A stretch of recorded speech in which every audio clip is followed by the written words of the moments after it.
أعوذ بالله من الشيطان الرجيم بسم الله الرحمن الرحيم الحمد لله رب العالمين. In the name of Allah, the Beneficent, the Merciful, all praise is due to Allah, the Lord of all the worlds. I am coming to you tonight with a thought-provoking subject, actually with two back-to-back thought-provoking subjects. The first one, I am going to begin with a quote from what I believe was a tweet by Ana Navarro on the 29th of November, 2017. She wrote at 8:56 in the morning, Matt Lauer lost his job. Charlie Rose lost his job. Mark Halperin lost his job.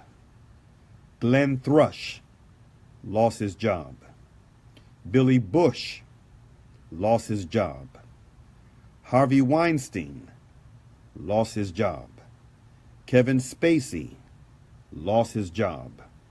But in politics, Conyers still in Congress, Moore still running, Trump still president.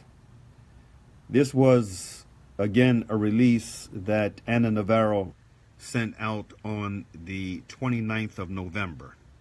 Now, since that tweet went out, Conyers has announced that he is stepping down from Congress. Moore has been defeated at the polls, and Trump is still president. Welcome to the presentation tonight, brothers and sisters, friends of Facebook, on the contradictions and hypocrisies of #MeToo. This is the subject matter for the first presentation this evening. And before I go any further, let me say that the reason why I'm doing these two back-to-back presentations on this Tuesday night is because for the past two Saturdays I have missed sending out our week in review, our news and information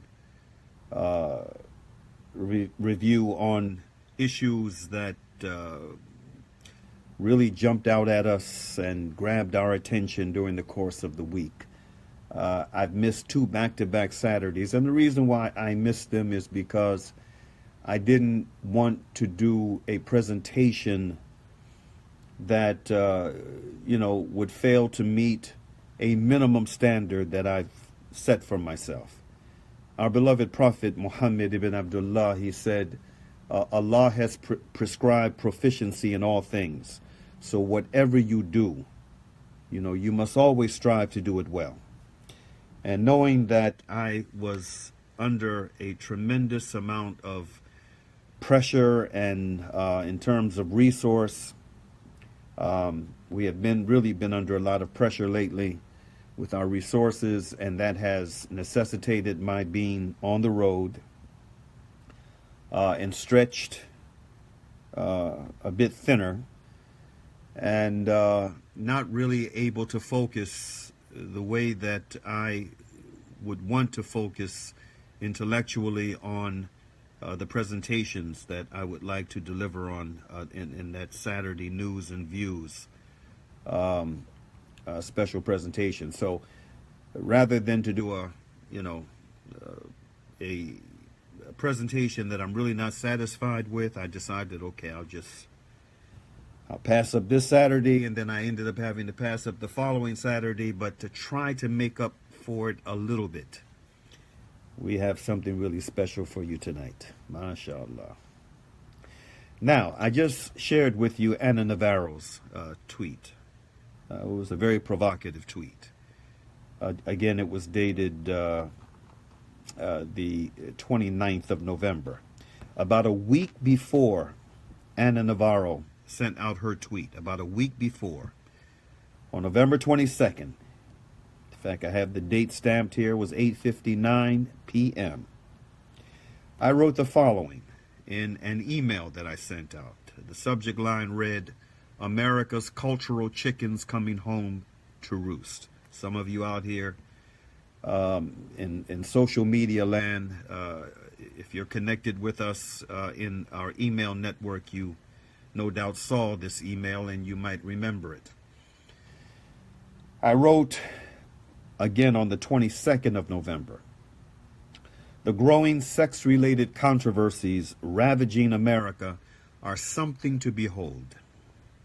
I am certain that we are just witnessing the start of the proverbial chickens coming home to roost syndrome on this issue." And indeed we are. And this is far from your average chicken. These are Iblis-made birds of prey that have been flying throughout the American cultural landscape for decades. Some would argue that this particular breed was spawned in the roaring 20s and achieved maturation by the turbulent, anything-goes, defiant 1960s. Surely Allah knows best. What is certain, in my humble opinion, is that the sexual revolution assured the institutionalization of this bird of prey. And we are just seeing the tip of the iceberg, particularly within the realms of entertainment, politics, and institutionalized religion.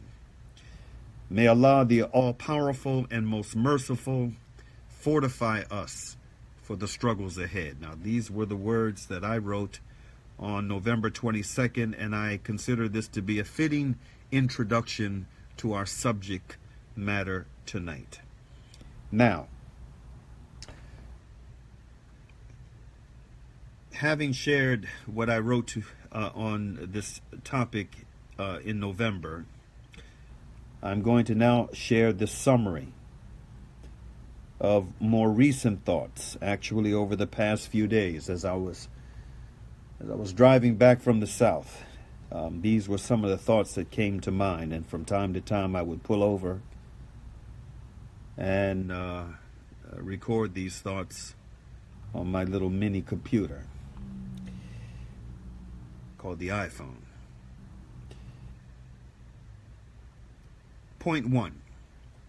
The sexual revolution of the 1960s produced a major shift in private and public morality.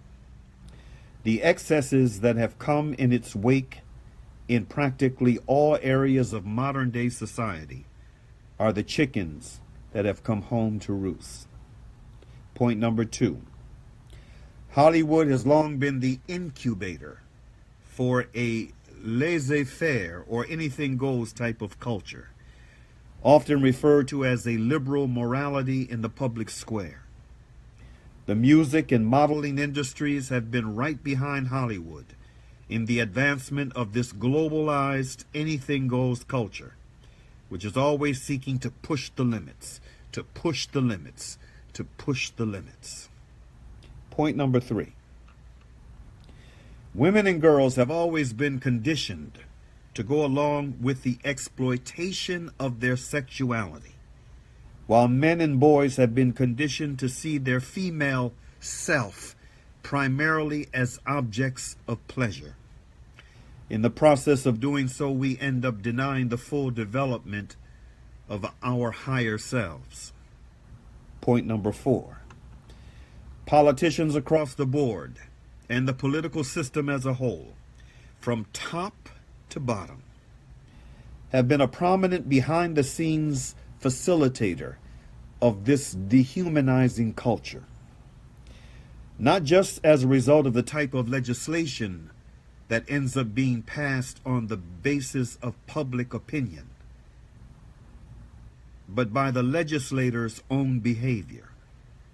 Case in point, the passes that both Democratic President Bill Clinton and Republican President Donald Trump received from their respective constituencies underscores how deep the hypocrisy goes within the political establishment. Another example are the revelations provided by former congressional doorkeeper William Fishbait Miller in his illuminating book. Now, brothers and sisters, I can't recall the exact title of Mr. Miller's book, but it was a fascinating read. I read his book many years ago. It was his political memoir. It was his personal memoir. He was the congressional doorkeeper for many, many years. And he was a keeper of secrets of sorts. He saw a lot. And he shared a lot of what he witnessed after he retired from Capitol Hill. And it is a thought-provoking book. If you can get a copy of it, read it. And, you know, when this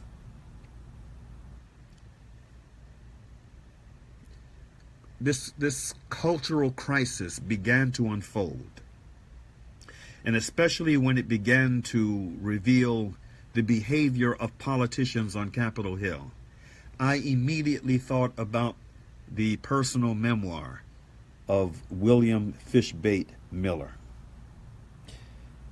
I thought about much of what I can recall reading in his book. The things, again, that he witnessed, the shameful things that some of the politicians on Capitol Hill got caught doing, and some of the things they didn't get caught doing. I mean, he witnessed a great deal. And I really believe that if this trend continues to move throughout Capitol Hill, both houses of Congress, both parties, in a vigorous way, we're going to see a whole lot of politicians, both representatives and senators, under the threat of being forced out of office. This is my prediction. If it is able to continue unabated on Capitol Hill. Point number 5. The question also arises, why have female offenders, while comparatively fewer in number, no doubt, not been outed as well? Something to think about. And why have questionable allegations not been examined before punishments applied? This is another issue that looms large for me as someone who strives to be a critical thinker on the major issues of the day. I mean, we're bypassing all kinds of presumption of innocence principles in this matter.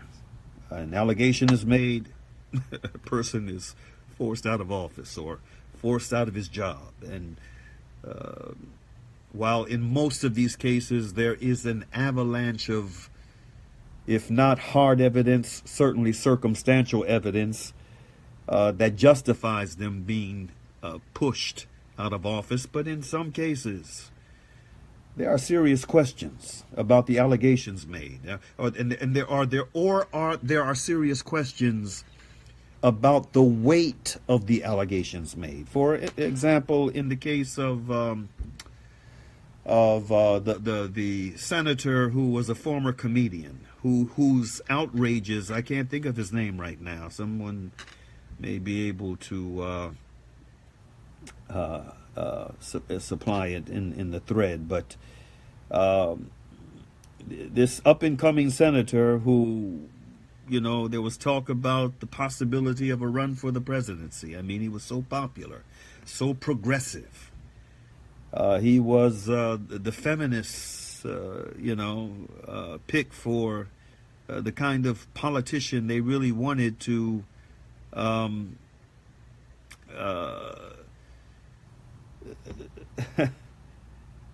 to be their voice, their male voice in the corridors of power. And subhanallah, as a comedian, I think he used to be with Saturday Night Live, if I'm not mistaken, he committed some indiscretions. He did some stupid things, some nasty things, but they weren't as weighty as someone raping someone. And again, they were done when he was a comedian, when he was not a political person. And now, but he ends up being forced out of office. Al Franken, that's right. He ends up being forced out of office. And, and then there was this other individual who had this show that was syndicated. It was syndicated for many years. Now, he's in retirement. He's an older gentleman. He's long retired. But his show has been in syndication for many years. Something on the prairie, some kind of house on the prairie, or I mean, it's one of those cultural kind of programs that folks really in the heart of America, the heartland of America. I mean, they really loved this show. It was syndicated. It ran, every Saturday afternoon. SubhanAllah, he's retired. And from what I understand, from what was alleged, from what I read, that was alleged against him is that he had put his hand on someone's bare back. I guess they were wearing a female's bare back, and by doing so touched her in a way that she felt many years later was inappropriate. And subhanAllah, this man is already in retirement. He is a respected cultural icon of the American landscape, and he immediately gets demoted to someone who is worthy of being in the trash bin with the likes of this Weinstein fellow, who was really I'm surprised he has not yet been charged with a criminal offense. I think last I heard they were supposedly engaged in some investigations, but subhanAllah, I mean, he was nowhere comparable to this man, and yet now his reputation has been besmirched. And not only that, it's gone so far that they have taken, National Public Radio has suspended the airing of his syndicated show, which has been aired for many years. And from what I understand, it basically put the National Public Radio affiliate in Minnesota on the map. And now his reputation is gone. SubhanAllah. So again, there are many issues that are emanating from this trend. And there's a lot of, in my humble opinion, there's a lot of extremism connected to this. And as I will try to make the point, and I think those within our social media platform who are with me in evaluating this issue in an objective way, I think you will agree with me that there's a strong possibility that this may end up going much too far, and at the end of the day end up being counterproductive. I mean, people should be held accountable for the crimes that they commit, no question about it. But in order for there to really be justice, justice must be even-handed. It must be fair. As Allah says in the Quran, and this ayah of the Quran is so profound. It is it so encapsulates the heart of what justice really is all about, that It is on over the doors of one of the buildings, the entranceway of one of the buildings. Maybe the law school, I'm not sure, at Harvard University. This quote of Prophet Muhammad, peace be upon him. Not a quote from Prophet Muhammad. This quote from the Quran, from the surah known as Al-Nisa, the women. I believe it is the 135th verse of the Quran. It reads, "Stand firmly for justice as witnesses, even if it be against yourselves, your parents or your kin, or whether it be against rich or poor, for Allah can best protect both. Do not follow the lusts of your hearts, lest you swerve. And if you distort justice or decline to do justice, know that Allah is ever mindful of what you do." That is a very profound quotation from the Quran. It is a Quranic mandate that committed Muslims are mandated to strive to the best of their abilities to live by. Now, number 7. Number 7 is a segue into a very powerful commentary that I'm going to share with you. I've already shared it within our social media platform earlier today. A very, very powerful commentary that comes in the aftermath and in response to the speech that was delivered by Oprah Winfrey at the Golden Globes Awards. Very powerful commentary. This is written by a no-nonsense sister by the name of Charlie Peach. I don't know if Charlie Peach is actually her name or if this is just a pen name. This is this is a very profound piece. And the writer describes herself as a Georgia Tech alum, a world traveler, unbossed and unbought.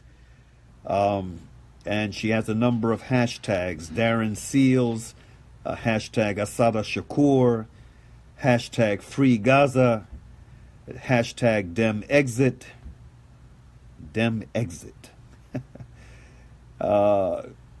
and the duopoly, and hashtag Independent and Critical Thinker.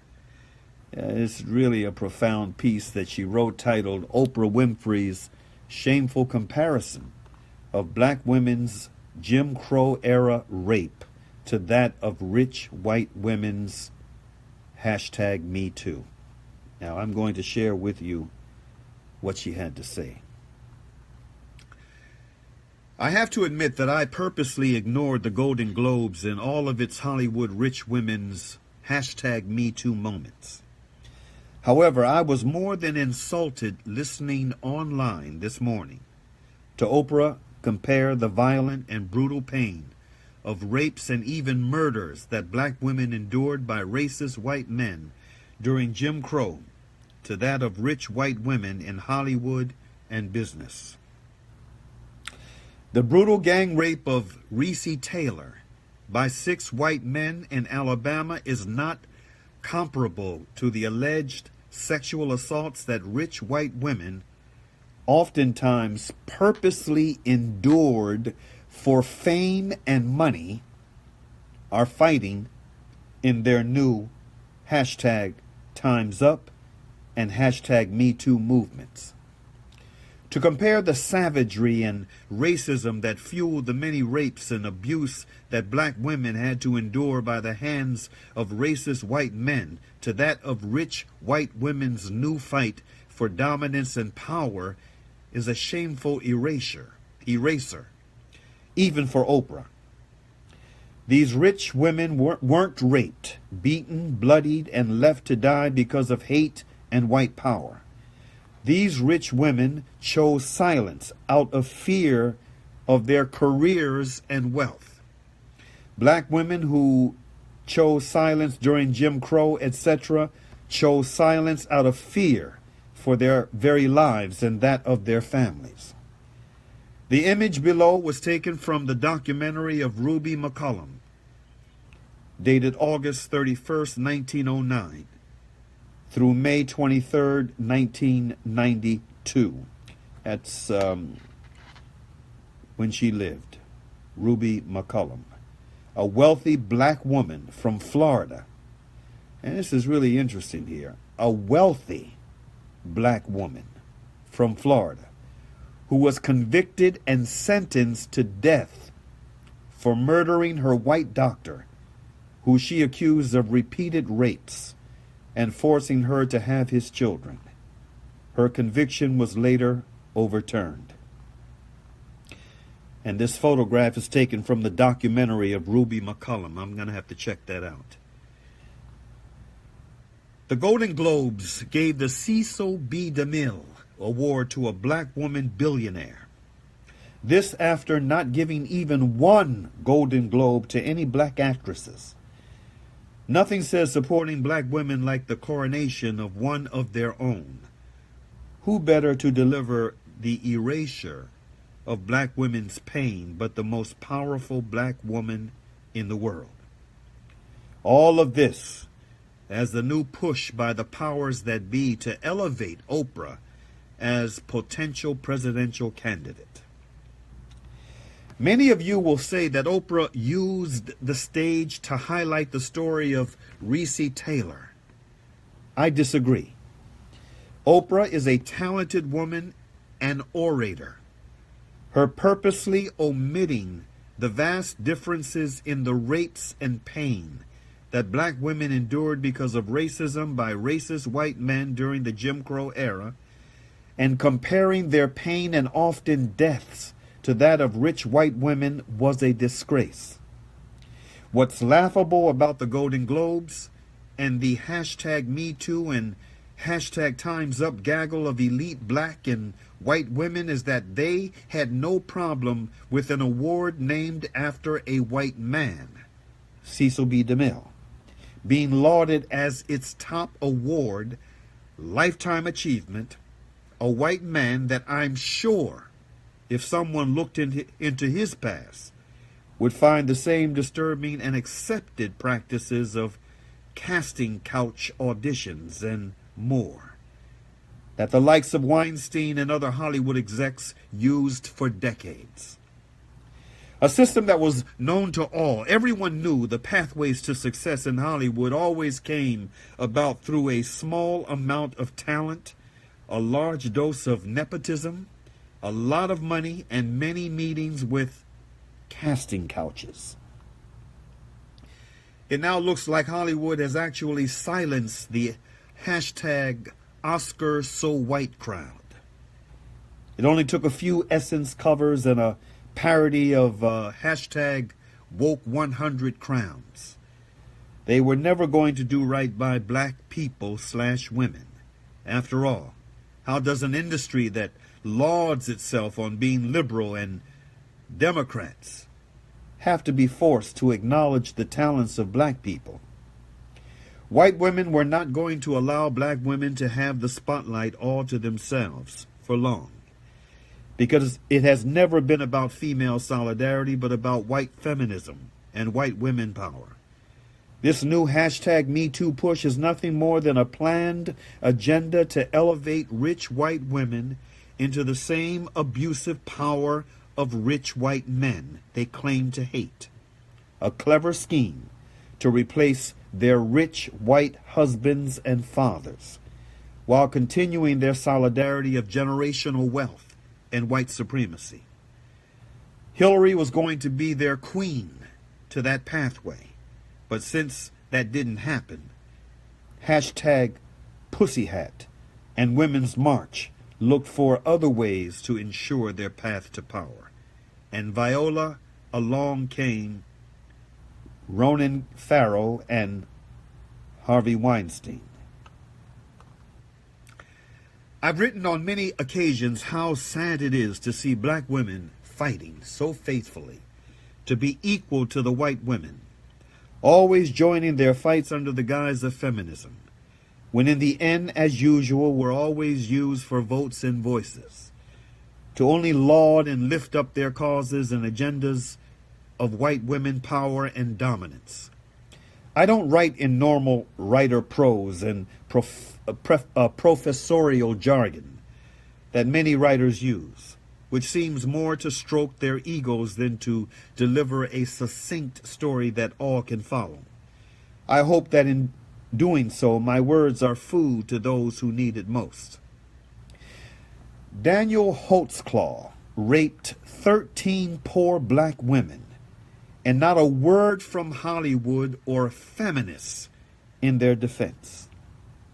As Oprah revisits history of Reese Taylor's horrible rape, then she and Hollywood must also revisit the recent rapes of the poor black women in Oklahoma and give them the same respect and support that they give those they deem more worthy.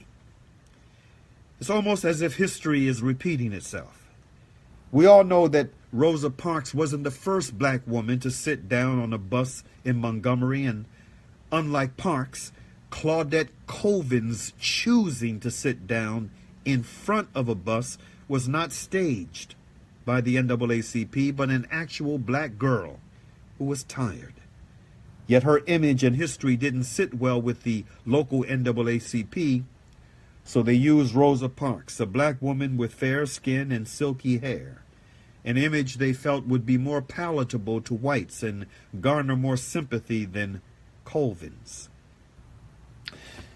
In the early 1930s, a 12-year-old black girl named Murdis Dixon was raped at knife point by the white man who had hired her to be a domestic worker in his home.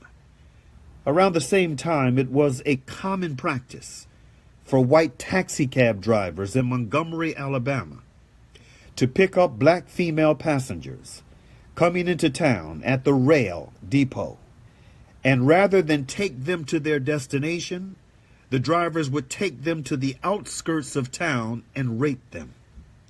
In 1948, in Tuscumbia, Alabama, a black woman was raped by two white farmers as punishment for a debt owed by her husband. In 1951, Flossie Hardman, a 15-year-old girl, was raped by her boss, the owner of a grocery store.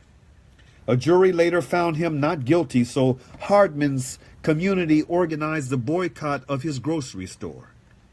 Fannie Lou Hamer, a well-known organizer from the civil rights movement, made it known that 20 of her grandmother's 23 children were the product of rape.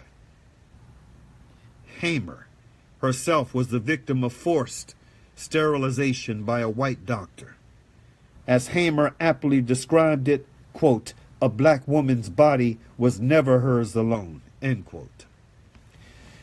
In 1946 in Montgomery, Viola White, a black woman who worked at the Maxwell Air Force Base, refused to get out of her seat when ordered by the white bus driver. She was beaten and arrested. When she hired a lawyer to appeal her case, a police officer raped her 16-year-old daughter in retaliation. The most frequent public transportation riders in the South were domestic workers who also often faced sexual and physical abuse by their white employers. Many times they resisted harassment by quitting, but they could not easily find other transportation to new jobs. Bus drivers would sexually harass black women on the street by flashing them, or by hurling sexualized insults their way, or slapping women who crossed them.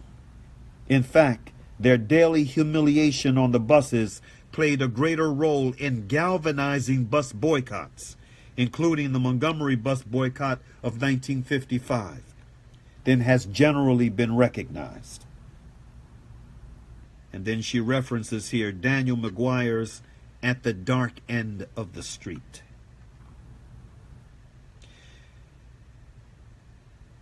At the Dark End details a litany of horrific accounts of sexual violence suffered by black women under Jim Crow. Such violence was not an irrational byproduct of the Jim Crow era. Instead, McGuire makes clear that sexual violence was an essential tool in disciplining black labor and in punishing black resistance. And this is taken from an article by Rosa Deluxe. Oprah, of all black women, knew of all these disturbing stories. Yet her fight is for that of maintaining white supremacy and the rich white power structure that now owns her. So until we rebuke the voices of powerful black women like Oprah, who refuse to admit that the struggle of black women for equality are not equal to that of white women, we will continue to be left fighting for something as basic as heat in our school systems for our children, as was the case this past week in Baltimore City schools.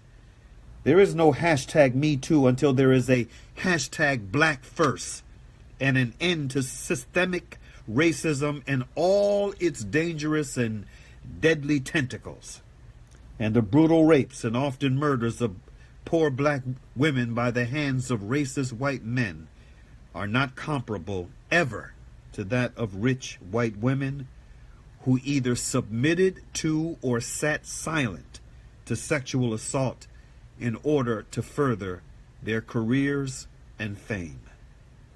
From Russia with Love, Charlie Peach. Wow. That is a powerful piece of commentary.